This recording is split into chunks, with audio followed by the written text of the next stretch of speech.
Hey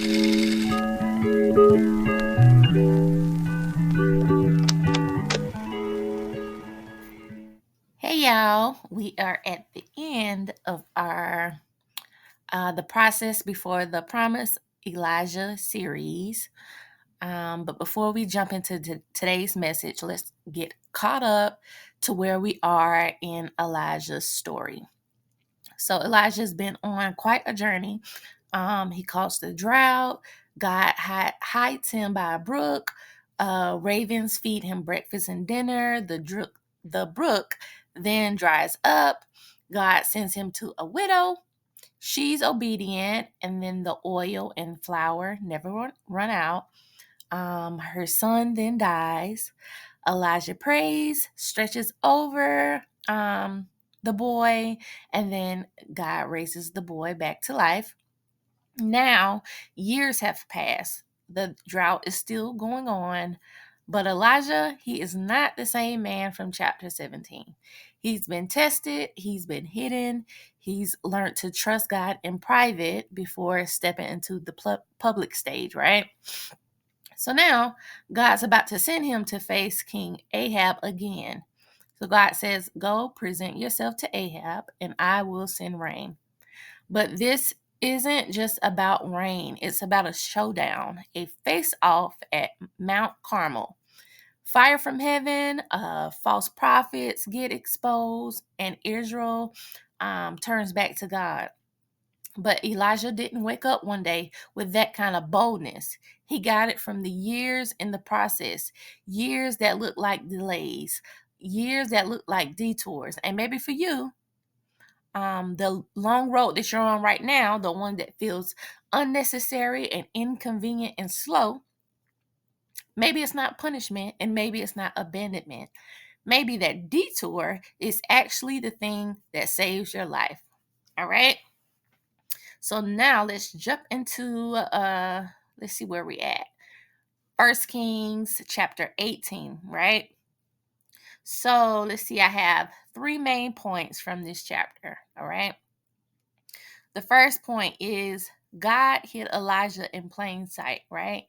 So the Bible says, after a long time, in the third year, the word of the Lord came to Elijah: "Go and present yourself to Ahab, and I will send rain." But before this moment, Elijah's been moving in and out of hiding, first by the brook, then in the widow's house. And then here's the crazy part: he wasn't in hiding because he was afraid, he was in hiding because God put him there. Sometimes God doesn't keep us in the background because we're weak. He keeps us there because we're too valuable to expose us too soon.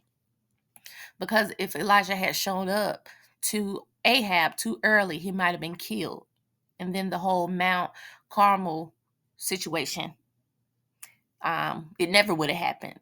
So, what if that opportunity you're mad about, or the opportunity you're frustrated that you didn't get, what if it would have crushed you if you got it too early? All right. And then if we move a little further to verses 17 through 24, this is where we see that public victories require private obedience. So Elijah walks up to Ahab like he owned the place, right? He's not shy, he's not unsure, because he's been hearing from God for years now. In this moment where he's calling down fire from heaven, it wasn't Elijah's first step, right? Step one was trusting God for water from the brook. And then another step was asking the widow to feed him when she had nothing. And then another step was laying on the dead boy and asking God to resurrect him. And then another step was believing God would take care of him during a famine. So by the time Elijah gets to Mount Carmel, he's not wondering if God's going to come through, because he's already seen God do the impossible things in private. So here's the warning: if you skip being obedient in private, you won't have the confidence in public, right? Because that's where you get it from. That's why you're so bold and confident. because you've had a history with God. You have history in being obedient and seeing what how God shows up when you do so, right? So you don't want to skip that part. You don't want to skip Zarephath, right? To rush to Mount Carmel. All right. So then, if we go down a little further in the chapter to verses 36 through 39, this is where we see the importance of building credibility with God, right? So it says, Elijah prays, I have done all these things as you command. And he can say that because he did. He was pretty much saying, God, you have seen my track record. You know, I've been faithful when no one was watching. So, credibility with God is about how consistently you obey. It's about patterns of saying yes, even when it's hard. Elijah had these patterns. He had patterns of faith, patterns of listening and acting. So when the fire fell, everyone knew it wasn't luck, it wasn't charisma, it was from having a history with God, right? So maybe you feel stuck, or you feel like you're in a season that feels slow or hidden or frustrating. You feel ready. You feel like you're ready for Mount Carmel, but God has you at Zarephath. Or maybe he has you at the brook, waiting on, ravens. But God's protection doesn't always look like a shield. Sometimes it looks like a slow process. Sometimes it looks like a detour. The same God who hid Elijah from Ahab is hiding you from harm, from premature exposure, or from fighting battles you're not meant to fight yet.